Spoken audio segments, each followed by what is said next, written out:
Hello, Miss Sarati Madam Surprise. Hey, Olali. Are କେମିତି ଅଛ ମୋ ଗରମ ଝିଲାପି? ରୁଦ୍ର ତମକୁ ମୁଁ କେତେ ଥର ମନା କରିଛି ଯେ ମୋ ପାଖକୁ ଆସିଲା ବେଳେ କେବେ ବି ହାତରେ ମେଣ୍ଟି ଧରିକି ଆସିବନି କହିଥିଲି ନା। ଏଇ ସବୁ ଦୁର୍ଗନ୍ଧରେ ମୁଁ ରହିପାରିବି ଶୀଘ୍ର ଭାବନା। ଆରେ ସରି ଆରେ କ'ଣ କରିବି ଅଭ୍ୟାସଟା ଛାଡ଼ି ପାରୁନି। ଓ ଏ ରୁଦ୍ର ହଁ ରୁଦ୍ର। ତମେ ପୁରା 5 ବର୍ଷ ହେଲା ସେଇ ଜେଲ ସଦସ୍ୟ ଥିଲ କେବେ ଆସିଲା? ଆରେ ହଁ ପରା ଆରେ 5 ବର୍ଷ ପରେ କାଲି ମୁଁ ଜେଲରୁ ଫେରିଲି। ଭାବିଲି ସର୍ବପ୍ରଥମେ ମୁଁ ମୋର ଗରମ ଜିଲେବି ସାଙ୍ଗରେ ଦେଖା କରିନିଏ।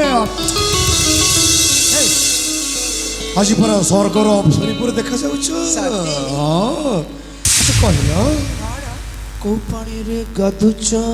ଆଚ୍ଛା ଆରେ କୋଉ ସାବୁନ ମାଖୁଛ? ଓଇ ମା ମାରାଣ ତମେ ଭାରି ଝାକାସ ଲାଗୁଛ। ରୁଦ୍ର ଏଇ ସବୁ କଣ କରିବା ପାଇଁ ଯାଉଛ? ଆରେ କ'ଣ ମାନେ ଆରେ 5 ବର୍ଷ ପରେ ମୁଁ ଆସିଲି। ଆରେ ମୁଁ ପୁରା ପ୍ରେମ କରୁଛି। ଆରେ ପ୍ରେମ କଲେ ସେମିତି କରିବାକୁ ହୁଏ। ତାମାନେ ତମେ ଭଲ ପାଉଛ ତମ ମନେ ଇଚ୍ଛା ତମେ ଯେମିତି ଚାହିଁଲେ ଯେମିତି ହେଇଯିବି ନା ଏମିତି କେବେ ବି ହେଇପାରିବନି। ଆରେ ଯୁଗ ସେମିତି ଏମିତି ଟଙ୍କା ସେମିତି ନା ଆଜିକାଲି ଝିଅ ପିଲାମାନେ ବୋକା ବି ନାହିଁ ସମସ୍ତେ ଝିଅ ପିଲାମାନେ ଚାଲାକି ହେଇଗଲେଣି। ଏମିତି ପୁରୁଷ ପିଲାମାନେ ମିଠା ମିଠା କଥା କହିକି ତାଙ୍କ ହାତ ମୁଣ୍ଡକୁ ଆଣନ୍ତି। ହାତ ମୁଣ୍ଡକୁ ଯାଇ ସାରିଲା ପରେ ସେଇ ଝିଅର ସବୁ କିଛି ଲୁଣ୍ଠନ କରି ଏମିତି ଅଦାମାନେ ଛାଡ଼ି ଦିଅନ୍ତି। ବୁଝି ଓ ମ୍ୟାଡ଼ାମ ରହିଯାଅ। ଆରେ ମୁଁ ସେମିତିକା ଟଙ୍କା ନୁହଁ। ଆଉ କେମିତିକା ଟଙ୍କା ମ ଆଗକୁ ସେମିତି କରିବି ନାହିଁ। ଆଚ୍ଛା କହିଲ ମୁଁ ସେଠି ସବୁ ଦେଖିଲି। କଣ ଦେଖି? ତମେ ମାମୁଁ ଭାଣିଜୀ ମିଶିକି କ'ଣ ଗୋଟେ ବିଷୟରେ ଆଲୋଚନା କରୁଥିଲ। ତାମାନେ ତମେ ମାମୁଁ ଭାଇର ଫସିଲେ ମାଟିରେ ଶୁଣି ନେଇଛ? ସବୁ ଶୁଣି ଦେଇଛି। କଣ ଶୁଣିଛ କହିଲ? ତମେ ଗୋଟେ ବାହାଘର ବିଷୟରେ ଆଲୋଚନା କରୁଥିଲ। ଏକ୍ଜାକ୍ଟଲି। ଆରେ ମୁଁ ଜାଣିଥିଲି ଆମ ବାହାଘର ବିଷୟରେ ନା। ଏଇ ଅଣ୍ଡାଲି ମାମୁଁ କ'ଣ କହିଲେ କେବେ ଆମର ବାହାଘର ହବ କେବେ ଆମର ଚଉଠି ହବ ମ? ହେ ରୁଦ୍ର ତମେ 7 ଜନ୍ମ ସ୍ୱପ୍ନ ଦେଖିଲେ ବି ଏଇ ଆରତୀ ସହିତ ତମର ବାସରେ ରାତି ହେଇପାରିବ କାହିଁକି ନା ତମେ ହଉଛ ବିନା ଟଙ୍କା ରୋଜଗାର ବାଲା। ତମ ସହିତ ଆମର 7 ଜନ୍ମ ସାଥୀ ଏତେ ସୁନ୍ଦର ଜୀବନକୁ ମୁଁ ନଷ୍ଟ କରିଦେବି ନା ଏମିତି କେବେ ହେଇପାରିବନି। ହ୍ୟାଲୋ ମ୍ୟାଡ଼ାମ କ'ଣ କହିଲ? ମୁଁ ବେରୋଜଗାରୀ ରୋଜଗାର କରିବାର ଆବଶ୍ୟକ ବି ନାହିଁ। ତାମାନେ ଆରେ ମୋ ମାର ଗୋଟେ ଭଣଜା ଅଛି। ଆରେ ସେ ରୋଜଗାର କରୁଛି ଆଉ ମା ପୁଅ ମିଶା ମୁଁ ଉଡୁଛୁ।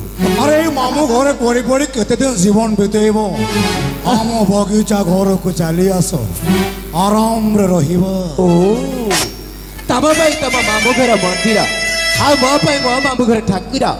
ଆଉ ତମେ ଜାଣିଛ ଏଇ ଆରତୀର ଗୋଟିଏ ସେଣ୍ଡର ଟଙ୍କା କେତେ ବୋଲି?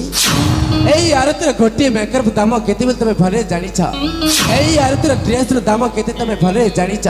ଏଇ ସବୁ ଜିନିଷ ଦେଇପାରିବ ତାମାନେ ତମ କହିବା ଅର୍ଥ ହେଉଛି ଯେ ଲୋକଙ୍କ ରୋଜଗାର ଟଙ୍କାରେ ମିସ୍ ଆରତୀକୁ ତମେ ଚଳେଇବ। ଆରେ ଲୋକଙ୍କ ଟଙ୍କା ନୁହଁ। ତାମାନେ ଆରେ ଛୋଟବେଳୁ ତା ମା ବାପା ମରିଗଲେ।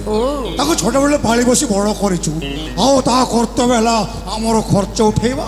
ଆଉ ଛୋଟବେଳୁ ପାଣି ପଶି ବଡ଼ କରିଛ ମାନେ ତାମାନେ ତାର ଭିତରେ କିଛି ଗୋଟେ ରୋଜଗାର ଅଛି ନା ତାର ଗୋଟେ କିଛି ଭବିଷ୍ୟତ ଅଛି। ସବୁ ଟଙ୍କା ତମକୁ ଦେବ ନା ସେଇଟା କେବେ ବି ଦେଇପାରିବ। ଆଉ ଠିକ ଅଛି ମ୍ୟାଡ଼ାମ।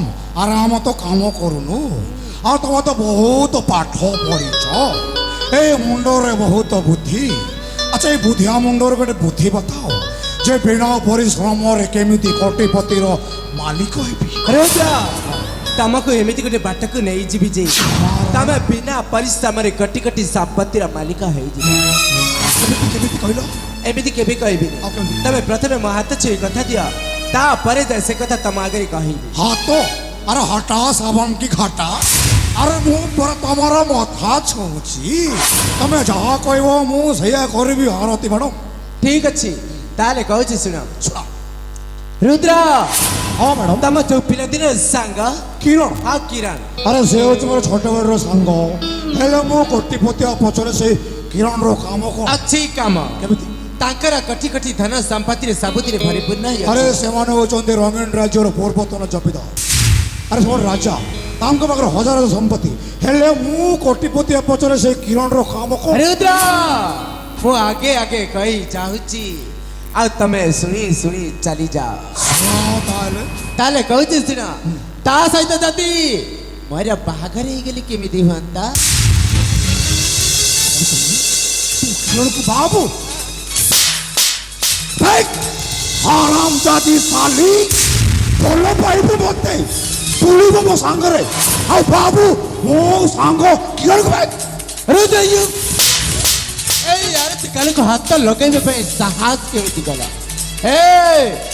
ତମେ ଘରେ ଜାଣିଛ ନା ଭାରତୀୟ କାଳକୁ ହାତ ଲଗେଇଛ ମାନେ ତମ ପରିଣାମଟା କଣ ହେବ କଣ କହିବୁ ବେଶୀ ଯଦି ପାଟି କଲେ ପାଟି ଭିତରୁ ହାତ ପୁରେଇ ଜୀବଟା ଉପାଡ଼ି ଆଣି କେବେ ହାତ ମୁଠରେ ଧରେଇବ କିଛି ବୁଝିଲେ ସମଝ ପୁଣି ଆରତି କାଳକୁ ହାତ ଲଗେଇବ ଆଉ କଣ ବୁଝିବ ହେ ରୁଦ୍ର ମୁଁ କଣ କହୁଥିଲି ତମେ ଜାଣିଛ କଣ ତା ସହିତ ମୋର ସତ ସତିକା ବାହାଘର ହେବା କଥା କହୁନଥିଲି ଆଉ ତା ସହିତ ମୋର ବିଛି ବିଚିକା ବାହାଘର ହେଇ ଲାଭ କଣ ହବ? ଲାଭ କଣ ଜାଣିଛ ହଁ।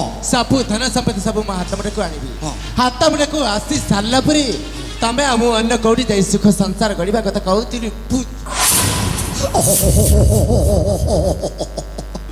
ହେ ଅନାନୀ ଆରେ ତମେ ଜାଣିଛ ମୁଁ ଗୋଟାଏ ମୂର୍ଖ ଟକା ଏମିତି ବୁଲେଇବ କି କହିଲେ କଥା କଣ ମୁଁ ବୁଝିପାରିବି ଆଲୋ ଏଇଟା ମୁଣ୍ଡ ନା କମ୍ପ୍ୟୁଟର ବା ଠିକ ଅଛି ମୁଁ ତମ ପ୍ରସ୍ତାବରେ ରାଜି ତମ ଯାହା କହିବ ମୁଁ ସେଇଆ କରିବି ଠିକ ଅଛି ହେଲେ ପ୍ରଥମେ ଆମକୁ କଣ କଣ ସବୁ କରିବାକୁ ପଡିବ ପ୍ରେମ ପ୍ରେମ ପ୍ରେମରେ ଫସେଇବ ତାକୁ ଥରେ ବାହାଘର ହେଇସାରିଲା ପରେ ମୋ ସାଙ୍ଗରେ ଫୁର୍ ଠିକ ଅଛି ଶୁଣ ଶୁଭ କାର୍ଯ୍ୟରେ ବିଳମ୍ବ ନାହିଁ ହଉ କାମରେ ଲାଗିପଡ଼ିବ ଚାଲ ଚାଲ ଚାଲ ଶୀଘ୍ର ଶୀଘ୍ର କାମରେ ଲାଗିବ ହେ ଅନାନୀ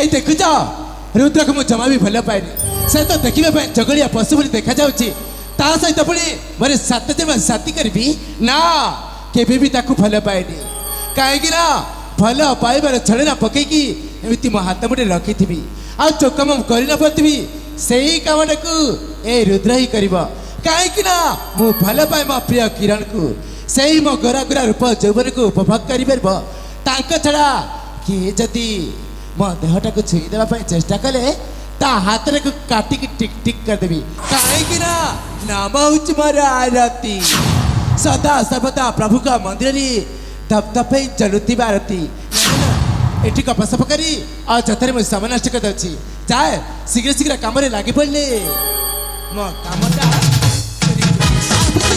ବାଏ ଗୁଡ୍ ଗୁଡ୍ ବାଏ